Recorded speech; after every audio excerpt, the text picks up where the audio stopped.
start with the website.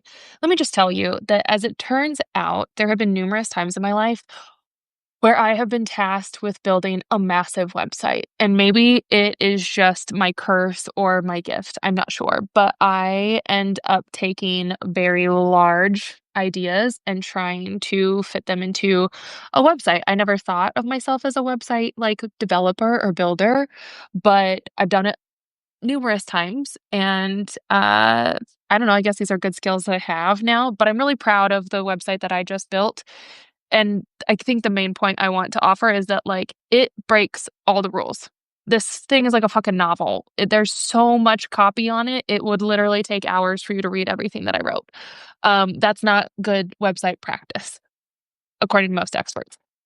I also am very much aware of the fact that there's not really an easy way to pay me or buy things. So it's not for like marketing and sales purposes. And I know that there are ways that you could pay me, that we could work together. I do need to make a living at some point, but to cut to the chase, like the big spoiler here is that as a metaphilosophical performance artist, which I know very few people understand when I string those words together, my approach is to try to do the thing we're talking about. And I approached this website as a metaphilosophical project in its own right. Let me explain. My goal is not to be a business person. I would like to be able to make a living, but I'm not trying to expand and scale an online virtual business. Perry will walk out. Walk out. Go ahead, Klutz. If I tried to pitch myself as a like professional person, let's be real. Look at me. I'm not doing that. But what I am always doing, and actually have been doing for like at least 15 years online, is sharing the philosophy, the theory, the thinking, the practices, the ways of learning and looking at realities through a lens that actually positions us in a place of, I get it better now than I did before, and now I know where I am situated and all of that, so I have agency to try to make it better. Back in like 2010, I think my tagline that I sort of organically created for myself was thinking through life in transformative ways. And evolution happens. And now the phrasing that I'm using is like learn how to be who we need. That doesn't change really the underlying project, which is like I have always believed that when we have the resources available to us to help us think and learn differently, we will see ourselves and each other more clearly, and we will have a more critical understanding of the realities of the world, particularly the bad things, so that we can shift that, move it, change it to make it better. That's it. That's all. So the metaphilosophical project of building a website in this way is actually to focus on that other subset of my theory and philosophy for decades, which is that we need to have intimate bonds of connection and understanding in order to be able to know how to show up for each other. Back in the 2013-ish era, I was doing a lot more work on feminist friendship. I can't believe that's over a decade ago. But feminist friendship was always about the political necessity for us to be able to relate to each other, to share and understand our experiences, which are going to be different depending on our locations in the world, but do so from a place of like critical self-awareness and empathetic and expansive capacity to understand those who are different from us so that we can know how to show up for one another. That requires self-awareness, it requires authenticity, it requires vulnerability. It also demands that we have the capacity to see ourselves the way that others see us, which a lot of people are not open to. And I'm not saying it's easy, and I'm not saying it's perfect. Like, I certainly am very much not perfect in this. But there is some prerequisite of us having the skills to be able to see each other clearly, period. The irony is, I guess, back in like the 2014, 15 era when I was what's all this era talk? But when I was doing feminist friendship and I even did a TEDx talk on it, I was shocked because the majority of the responses I got from people were not about like relating across differences or like racial identity. Most people's responses were like, "Oh my God, I'm not a very good friend." So, at first, maybe we just need to work on the basics of, like, relating and how to be friends with each other.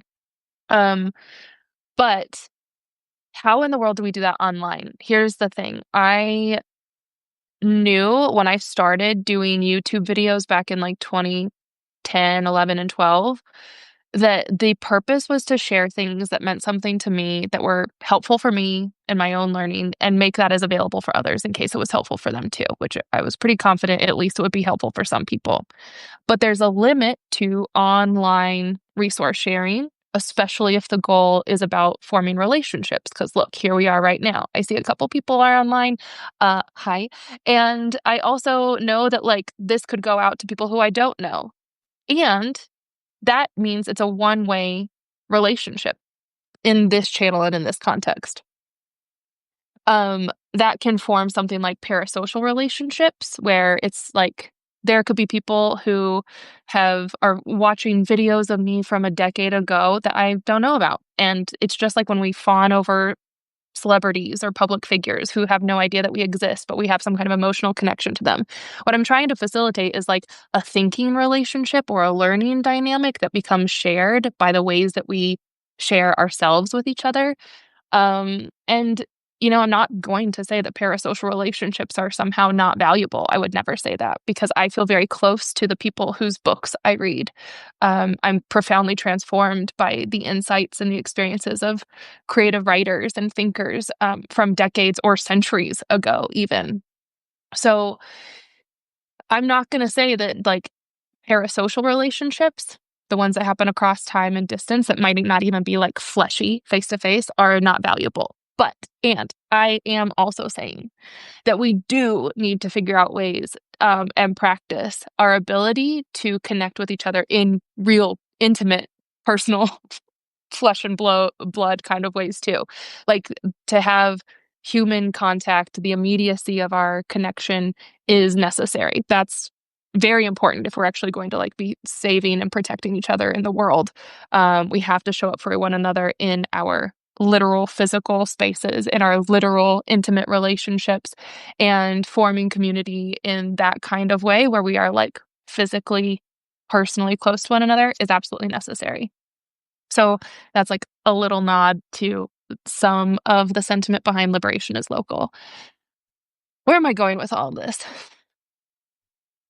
Where I'm going with all of this is that my website was again approached not to be a marketing mechanism or even like a real business move, but I have always tried to offer who I am and what I do philosophically as authentically as I can. It's fucking vulnerable, let me tell you. And I'm working on this in therapy right now because I know this is still something that I'm like hung up on and have been for years. But I wanted to make the website as something that you could actually engage with and be like, oh, hey, this is Cori. I'm getting to know Cori. And that is honest. It's true. It's a little disappointing. I'm not going to lie. Like, here's insight into how to feel alienated in the world. Put yourself out there and then have people not get it or not understand it. It's not the greatest feeling. So I'm just going to now offer there's a sentiment that has resonated with me for a very long time. Well, several months. And Channy Nicholas, who I will rant and rave about. Like, I have plans for how to connect with Channy. And if you have not heard me go on and on about why Channy Nicholas, as the astrologer, is such an amazing voice in our world today, then I don't know if we're actually friends. But Channy haunted me once with a horoscope that just said, among other things, are you emotionally secure enough? And that struck me because so much of our questions of how we put ourselves out there in the world, what we do with our work, the things that we really put our energy and effort into and then share with others is grounded by this question of like, are you emotionally secure enough for it to be rejected, criticized, not understood, ignored, whatever it is.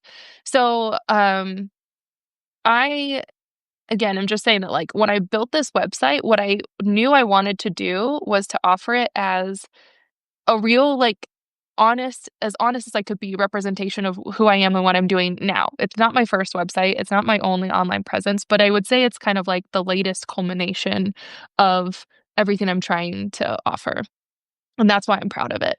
Um, there are, again, not many ways to make money off of this immediately, or drum up massive amounts of business, but for now, let it be known that the first and foremost intention of my website was to continue on with the Gloria Ansel Duo quote that I hold very near and dear to my heart, which is to become more intimate with myself and you. So, personal brands be damned. CoriWong.com is now just like the latest iteration of my offering of myself, and I hope that it can be received that way. For people who are not into it, fine.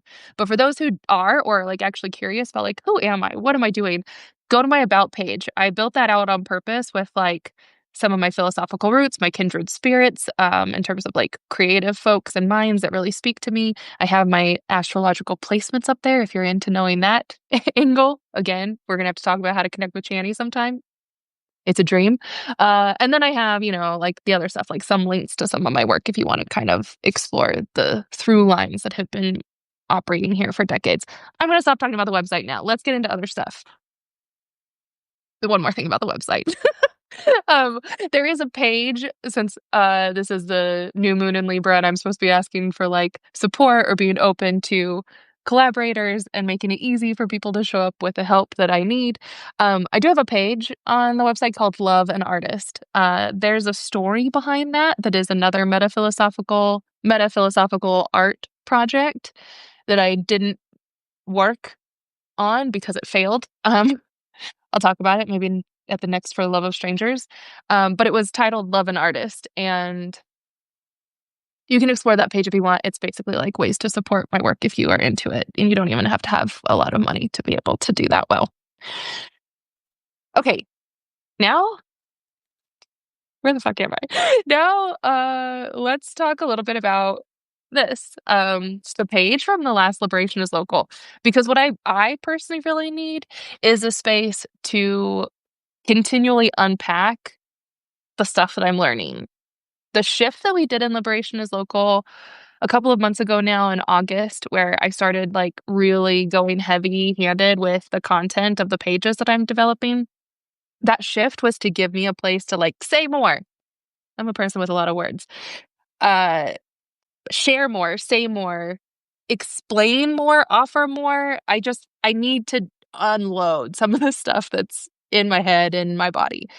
And you know what? Surprise, even a page isn't enough. So here we are, maybe going into this organic pattern of having Wednesday processing of some of the things I'm thinking. So I'm going to dedicate this time now a little bit to sharing what we talked about on Liberation is Local and why that was important. I'm not going to say this is the most like poignant or powerful week that we've done in Liberation is Local. It's just the most recent. So here we are. But we talked about the notion of refusal as an option and a mode of resistance. I told a little bit of like a anecdote of like the first time it really struck me that refusal was also a form of resistance. And it was probably, I don't know, like a decade or so ago at some conference for experimental writing. And I was just in a session about experimental writing. But the thing that stuck out to me was that like there was a slide that said refusal as resistance. And I think it's important to note because I've really been focusing a lot for the past many years of how we're kind of trained to think of resistance as fighting or countering an oppressive force. So there's like direct responsive kind of engagement. So point, counterpoint. That's something I'm always like a little bit wary of because we need to stay critical of whether or not we are the ones calling the shots or if we're just always reacting to an oppressive power that can kind of strategically distract or disorient us to focus our attention on other things because we're resisting that, which means we may not have scope or like sight on the bigger picture of where we really could be putting our energy.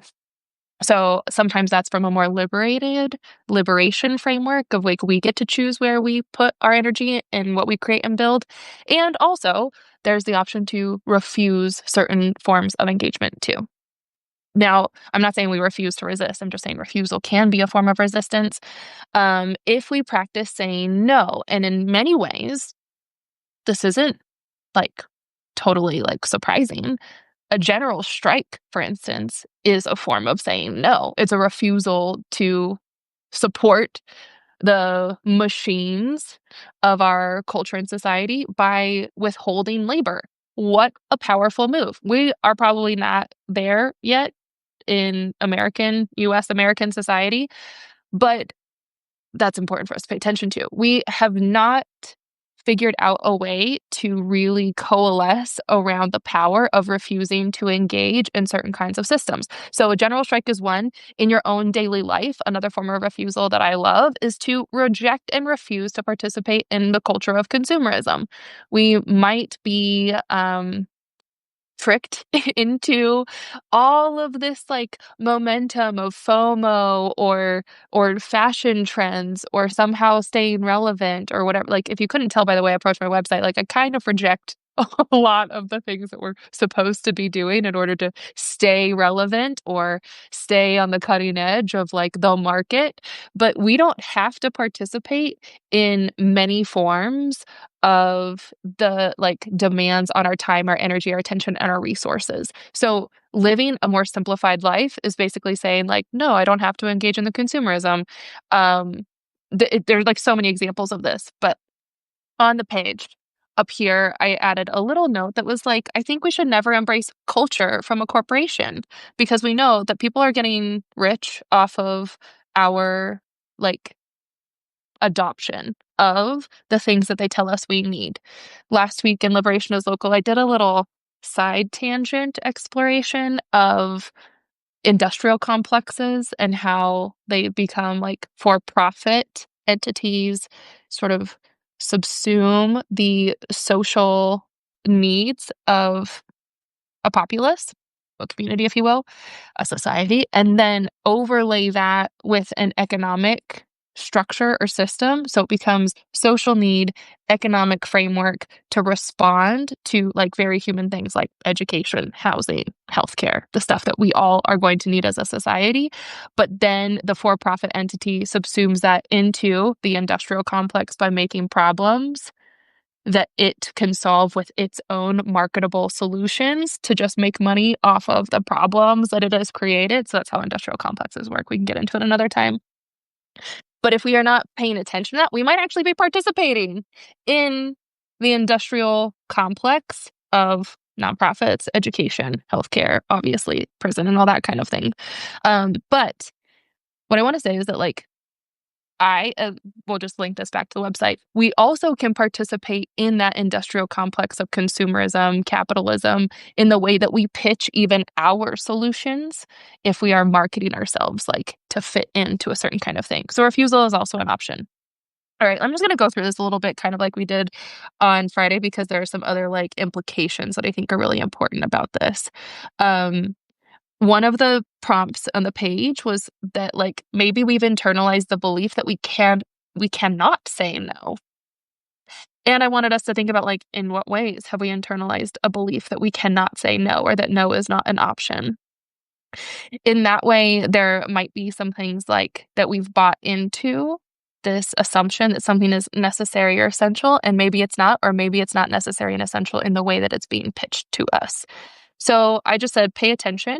If someone's getting wealthy off of you, they are using you to make more gains for them. I think, honestly, the seed that got this thought going was some little conversations that have been floating around in Liberation is Local around AI. And I'm not going to get into it now, but I don't think AI is serving us. And the people who are behind it don't have our best interest in mind. I'm just going to say that. Back to notions of like, have we internalized that no is not an option? That might be very much related to our position in terms of systems of oppression. So like I referenced the bell hooks. It's a pretty popular way of describing an experience of oppression as the absence of choices. That's bell hooks who said that. I like it.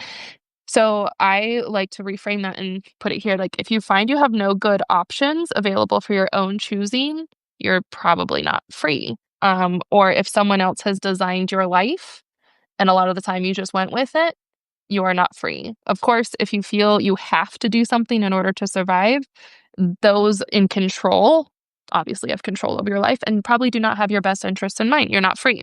So at times it may be difficult, but I think we need to sort of get into the practice of discerning when we can say no. We can deny and we can defy, we can refuse to participate. Saying no is not just resistance, but it's actually like a withdrawal of your participation in something. Here's why I think that's really important. Um, on this side of the page, I wrote, maybe you need to practice more, refuse, and say no. And part of that practice, which I think we actually all should do, it's like the other side of consent, which, we need to learn how to build a culture of consent, but that also entails being able to say no, obviously. So say, start with the easy things that you do not want or that you don't want to do. And this sounds so basic, but like, honestly, I think it's helpful. It's okay to say no, especially to the things you don't want. That's not testing us so much. That hopefully that shouldn't be such a challenge of like our constitution to say no literally to the things we do not want. It might be harder to say no to things that are tempting to us because, oh, it would be nice maybe, or we would enjoy this luxury, or we want to have like a fun time. That might be a different realm to practice saying no to and coming up with alternatives. But at least we can start with saying no to the things we do not want.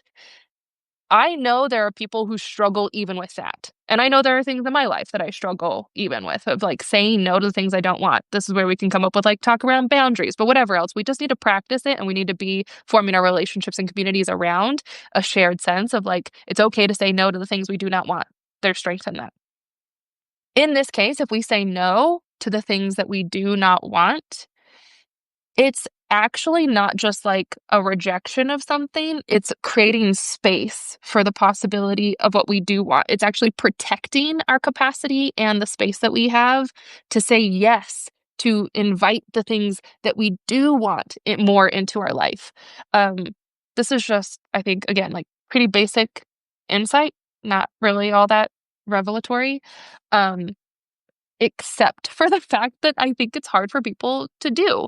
We often maybe don't realize that unless we say no, we're not going to have the time, energy, and capacity and resources and bandwidth to be able to do the things that we want. So when we put this in the sense of like actually participating in how to be the change we want or shift our cultures to more sustainable, community-based, like liberatory spaces, even when it comes to just basic activism or the most commonly referred to forms of resistance, like protest or like writing elected officials or something.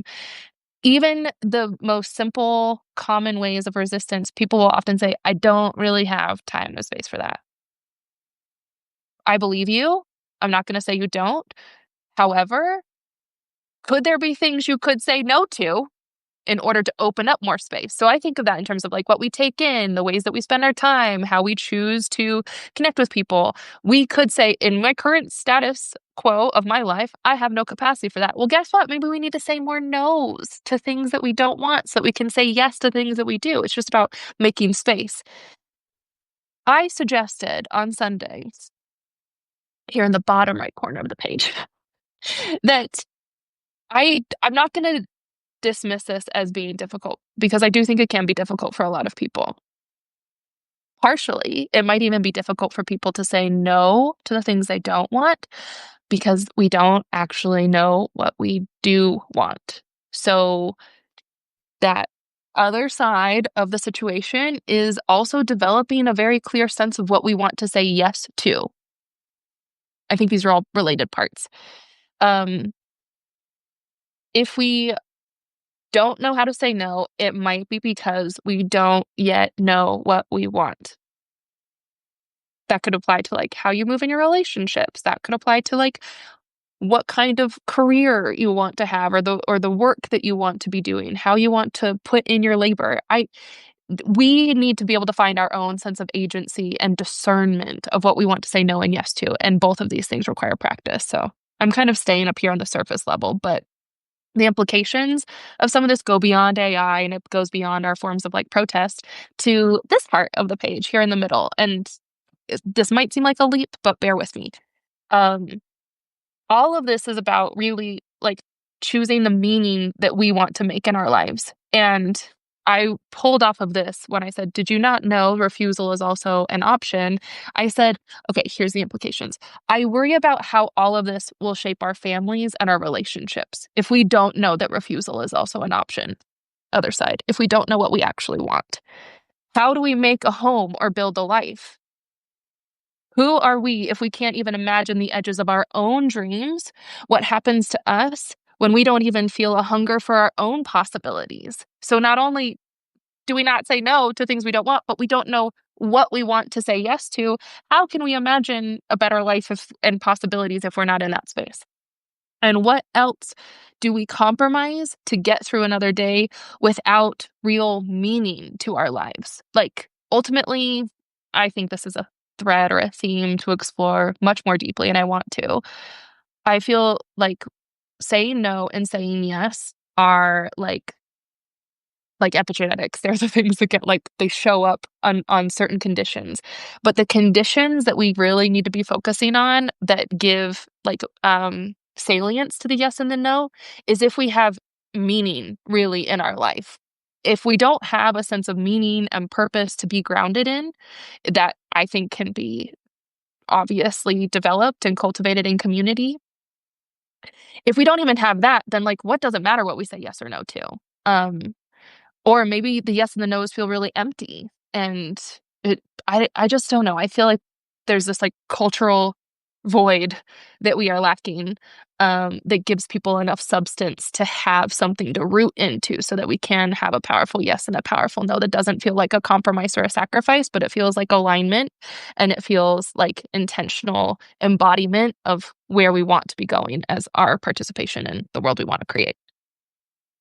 Okay, let's see. So the from here, I am going to say that all of this is ultimately rooted back to like the foundation of liberation is local, which is really getting to understand what liberation looks and feels like, the kind of world that we want to be, the kind of people that we want to be, how we want to build that so that we can do it, literally do it. And one of the things I wanted to say is that reject the lie that your power exists at the level of individualism. We can be moved to choose differently for the collective. That's that like meaning and purpose. Never embrace a culture from a corporation. Move differently, choose differently from the space of being part of the collective. Um, I don't know. Anyway, this was Liberation is Local on Sunday. If you want to be a part of this, I'm still putting out the pages, and I don't know what it's like to like read it without being in a group. Make your own group. Talk about it with your friends. Do whatever you want with these pages. I'm offering them because I want to, and I just want to be able to share what the process is. So that's a little bit about like kind of some things that were coming up. I wanted to use these office hour spaces as like a place to do kind of an update on just like, guess what's coming up for me? These are my thoughts and my feelings. And I need that. So Sunday's Liberation is Local is like for sure an obvious steady source of what I'm thinking and feeling. So maybe I'll just keep sharing a little bit about that. One thing I wanted to say, let's see, is oh yeah, I'm trying to ask for support and help that I need. Well, this Friday, actually, I'm having another conversation with a friend, Sean Waters, on Substack, and this particular live stream was spontaneous as usual. 2 weeks running now, but the one on Friday is actually scheduled. And if you want to be a part of that, then great. We're gonna go live at 10 a.m. on Friday. On Sunday, I have the Gadfly coming up, which is my stand-up philosophy, and I'm gonna let you in on a little secret. This is the direction I want to be moving in. It's just I want to be able to talk about the stuff that I want. I love talking about the ethics of like paradigms of love and freedom as an ethical basis instead of like utilitarianism. And Sunday we'll see how it goes. But in the meantime, I'm gonna sign off soon and wish you all a good day with a request that if you want to help or offer support, I don't know, tell people about my work. tell them about these random Wednesday rants that I'm doing. Or if you want to support, you can become a paid subscriber on Substack. You could also become a monthly member. Just buy me a coffee on buymeacoffee.com. All of this stuff you can find on my website. And actually, I'm just going to make it easy to say love an artist on CoriWong.com. That's the page where I have all the options for how you can support my work. If you know people who are looking for philosophers, send them my way. I would love to connect.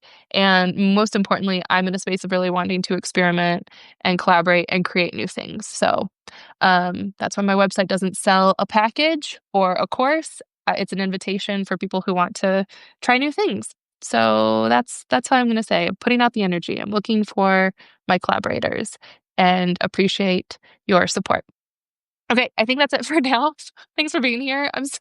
These are still some rough drafts, rehearsal takes of what it means to live stream. But I like doing it, and hopefully I'll keep doing it more. Thank you for watching and learning with me and sharing with others, and I hope I'll see you soon.